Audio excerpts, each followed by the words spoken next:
মৃগর নাভির কস্তুরীর নাম শুনলে মনে ভেসে ওঠে এক সুগন্ধি, জানিয়ে নানা আলোচনা।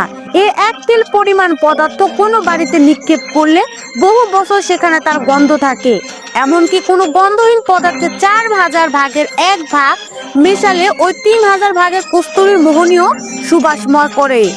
ইতিহাস বলে, হরিণের নাভি থেকে তৈরি কস্তুরী ব্যবহার করে তার গন্ধে রাজারা বন্ধুর মহলে রানীর কাছে বারবার ছুটে আসে। আপনি কি জানেন, কস্তুরী এক প্রকার মূল্যবান জৈব পদার্থ, যার ঝাঁঝালো, উষ্ণ এবং তীব্র সুগন্ধ মানুষের মন মাতিয়ে তোলে। এটি সংগ্রহ করা হয় এক বিশেষ প্রজাতির হরিণ, যাতে কস্তুরী মৃগ বলা হয়। তার নাভির কাছ থেকে এই লাজুক স্বভাবের হরিণ সাধারণত নিরিবিলি পরিবেশে বাস করে।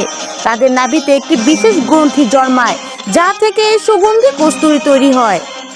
কস্তুরী মৃগকে চেনার প্রধান বৈশিষ্ট্য হলো তাদের মুখের উপরে মাড়ি থেকে বের হওয়া হাতির দাঁতের মতো ছোট্ট আকৃতির দুটি দাঁত।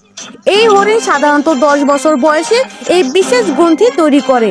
গ্রন্থি থেকে যে তীব্র সুগন্ধ বের হয় তা অত্যন্ত আকর্ষণীয় হলেও সংগ্রহের সময় এটি শিকারীদের জন্য ঝুঁকিপূর্ণ হয়ে ওঠে। গ্রন্থটি সংগ্রহ করার পর রোদে শুকানো হয়। শুকানোর পর এর ওজন সাধারণত 40 থেকে 50 গ্রাম হয়। কস্তুরী যখন পানিতে ভেজানো হয় তখন এর আসল রূপ প্রকাশ পায়।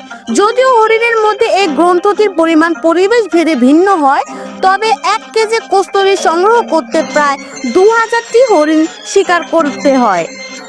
কস্তুরীর তীব্র সুগন্ধ এতটাই শক্তিশালী যে এটি সংগ্রহ করার সময় শিকারীদের মোটা কাপড় মুখে ঢাকতে হয়।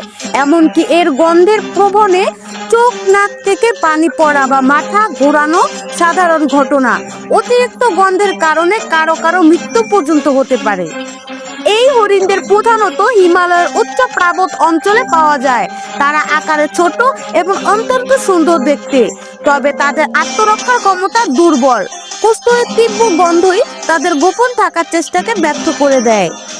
এই অমূল্য কস্তুরী কেবল সুগন্ধই নয়, বিভিন্ন চিকিৎসার কাজেও ব্যবহার করা হয়, তাই এর মূল্য অপরিসীম।